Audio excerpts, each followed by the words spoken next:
voltando para o nosso vitrine e uma notícia, uma informação que o seu José Gilson não deu no ar, né? Ele estava comentando que eu falei, você como foi a experiência, gostou? Aí ele disse, não, porque eu já fui entrevistado num programa, porque eu fui funcionário padrão dos Correios quase 10 anos consecutivos. Você vê que história de vida bonita, que experiência excepcional.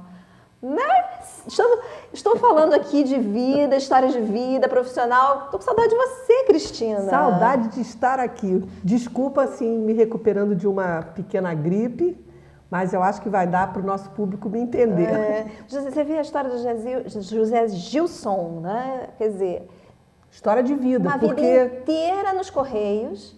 E, inclusive, não era funcionário de carreira, que ele foi fazendo contratos. Agora, quando ele saiu, não, eu fui por 10 anos consecutivos, eu fui funcionário padrão dos Correios. Achei muito interessante também que ele comentou que começou a trabalhar com 12 anos. Hoje seria impossível isso. Então, até se passou uma situação que eu achei interessante e acho que vale a pena comentar. Você sabe que na Sogeo nós temos você já entrevistou aqui Dona Beatrix, essa coisa toda. E há um tempo atrás nós conseguimos que um voluntário, um jardineiro voluntário, fosse cortar a grama da associação. Para quem não conhece, a Sogeo é uma associação que abriga meninas em situação de risco social. Então esse jardineiro, como voluntário, foi lá com uma roçadeira, cortou o gramado todo. E as meninas, então, ele foi embora e as meninas, então, se propuseram, que moram na casa, são meninas desde criança até 18 anos. Elas, então, foram juntar o gramado que foi cortado. Você sabe que a Sogeo recebeu uma denúncia como se a associação tivesse aplicando trabalho a menores? Quer dizer, a gente chegou é até interessante a Bárbara, que esteve aqui no início, a gente chegou a uma complicação de lei que você te engessa certas coisas. Quer dizer, será possível que uma menina não pode, para a própria casa onde ela mora, ajudar a juntar esse lixo orgânico, uma grama que acabou de ser cortada?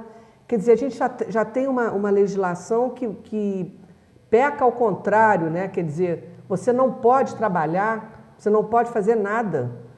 Então, tem alguma coisa errada aí, né? Como a Bárbara falou, inclusive eu a convidei, ela vai retornar semana que vem, porque é a distinção entre o tácito e o lícito. Quer dizer, o que efetivamente, a lei está escrita, mas na prática você tem vários contextos, várias situações, né? Acho que a gente tem lei demais no Brasil. E julgar particularmente a postura, a figura como ela disse, a gente não é um momento, não é a crítica, mas é o olhar, né? Você dar uma atenção especial, né?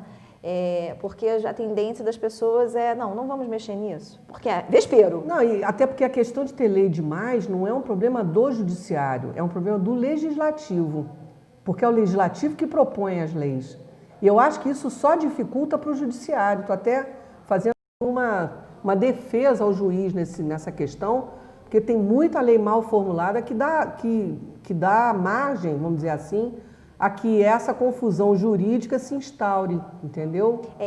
E acho também que essa questão, por exemplo, você diz que nós recebemos houve uma denúncia, né? Há um patrulhamento, né, ideológico e tem que saber ponderar e contextualizar, né? É uma ocorrência constante. A menina está lá todo dia sofrendo, né, maus tratos. Não, ela estava recolhendo um lixo, uma tarefa doméstica, porque faz parte da casa. Né? Claro. Então, quer dizer... Você nunca ajudou a sua mãe a lavar uma louça, até a fazer um trabalho de jardinagem, se você tem um terreno, um gramado, qualquer coisa? Eu já cansei de fazer isso.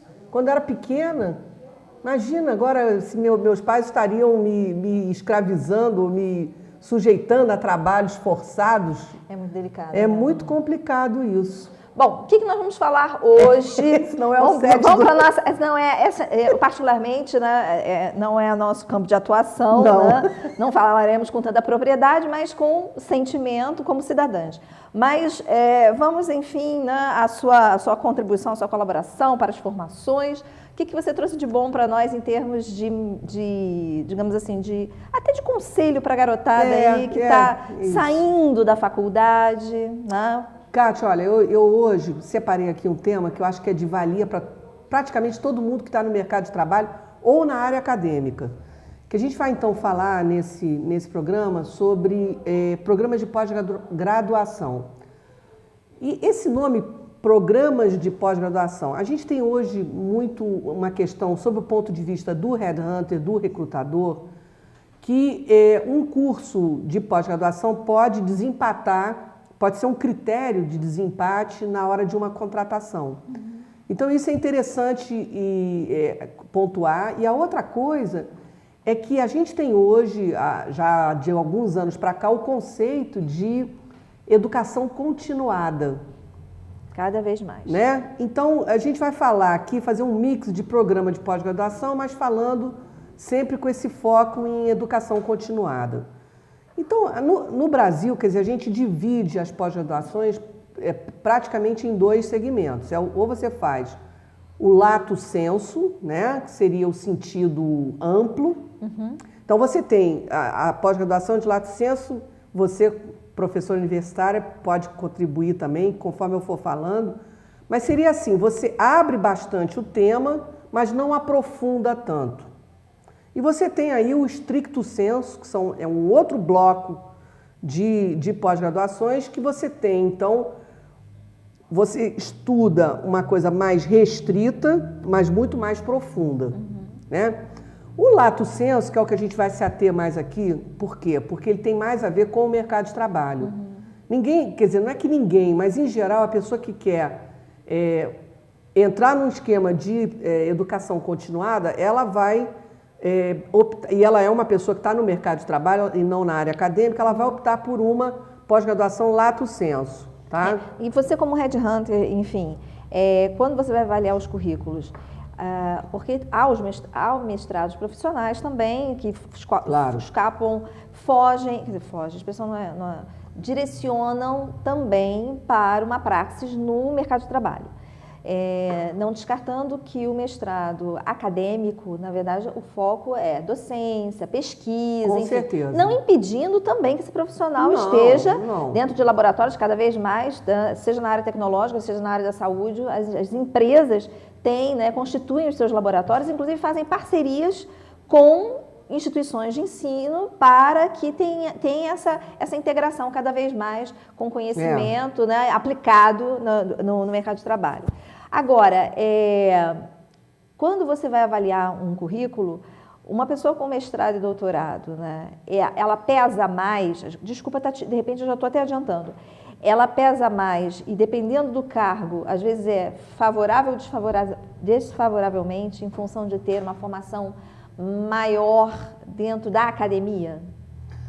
Essa é uma pergunta interessante porque é o seguinte, o ideal é a gente ter um equilíbrio entre teoria e prática. Se eu avalio um currículo que o profissional ele tem doutorado num determinado campo de conhecimento, mas ele não tem prática nenhuma, ele nunca trabalhou em lugar nenhum, eu vou preferir contratar um profissional que trabalhou e não seja doutorado. Então, a gente assume aqui desde já que quem não tem uma perspectiva para a docência, não intenciona seguir carreira docente, tem que se ater aos MBAs, aos aperfeiçoamentos, a essa programação e conciliar isso mais com experiência profissional. O ideal é você ter um mix disso. Um pouco de experiência profissional.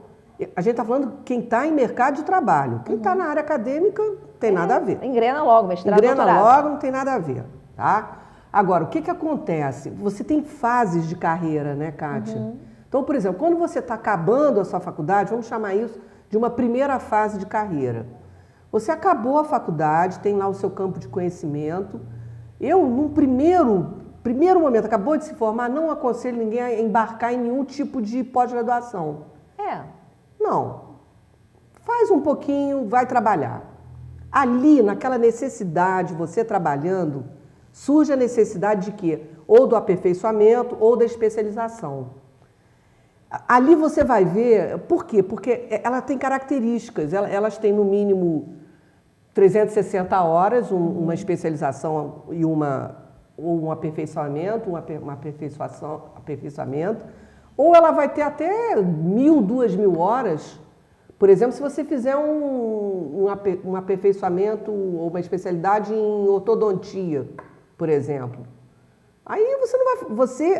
quer dizer, é você aprofundar um conhecimento que não ficou muito claro, não ficou muito profundo durante a época de graduação. Ou que não tenha sido ofertado. Ou não tenha sido ofertado. Para a área de atuação específica no ambiente você de trabalho. Começou a trabalhar e viu que você quer ir para aquela área, a especialização é muito interessante. Então, você já tem alguma responsabilidade, seria interessante nessa segunda fase de carreira.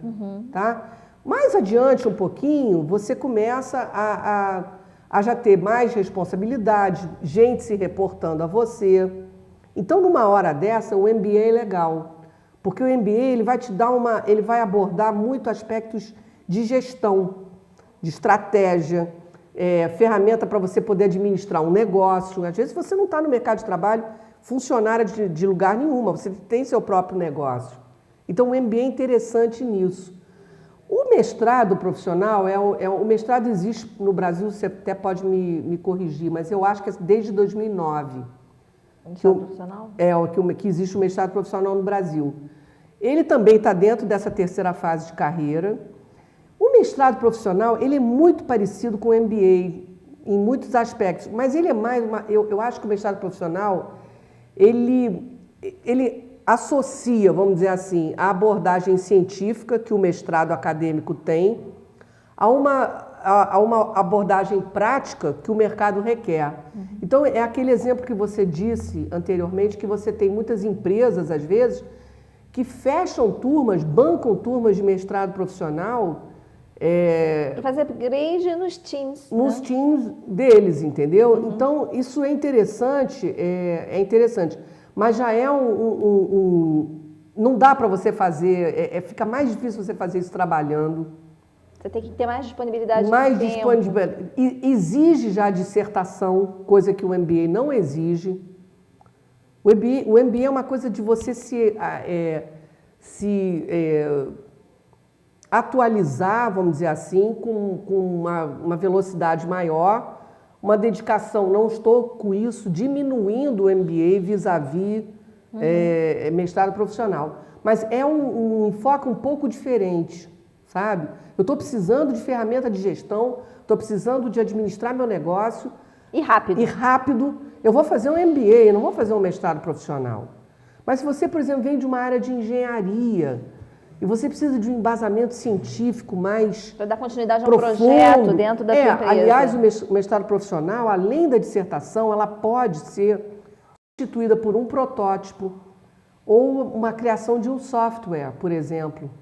Coisa que o MBA não tem esse requisito, né? Você não vai precisar de nada disso. Então, eu acho que o MBA e o mestrado profissional, eles atendem bem ao, vamos dizer assim, uma terceira fase de carreira. E o MBA tem no mínimo 400 horas.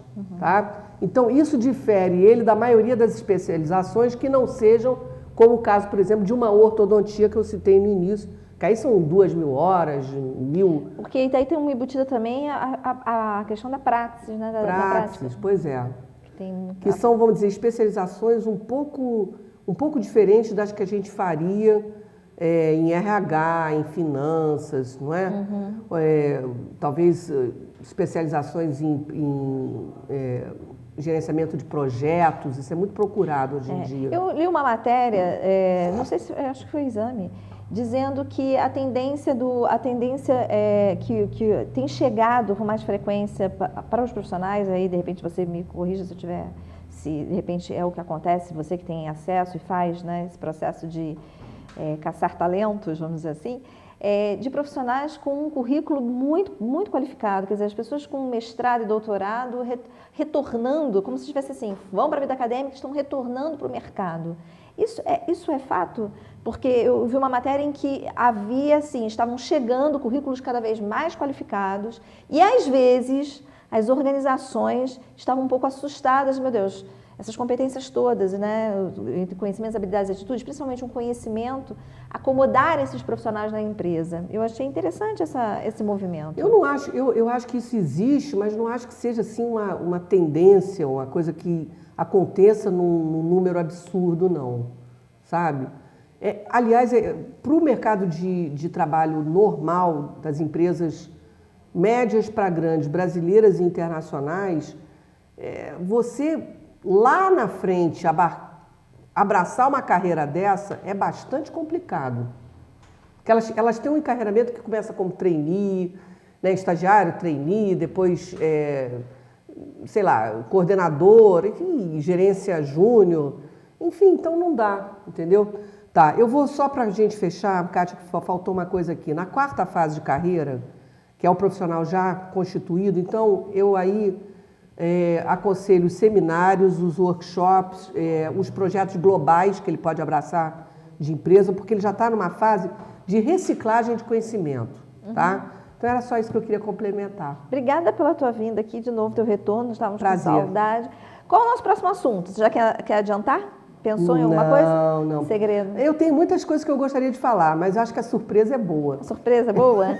Então tá. Conto com você o quê? Na próxima semana? Não, daqui a 2 semanas. Daqui a 2 semanas. Então, Cristina retorna no Vitrine daqui a 2 semanas. E nós encerramos por aqui o nosso programa, desejando a você um dia, a continuidade de um dia, né, com muita serenidade, com muita saúde. Estamos aí com muitas pessoas gripadas, Cristina também está arriada de gripe, mas enfim, muita saúde, muita serenidade, sempre Deus no coração, que nós possamos nos encontrar semana que vem, mais uma vez, quartas-feiras, pela nossa TV Vila Imperial, 13h. Um grande abraço, até lá.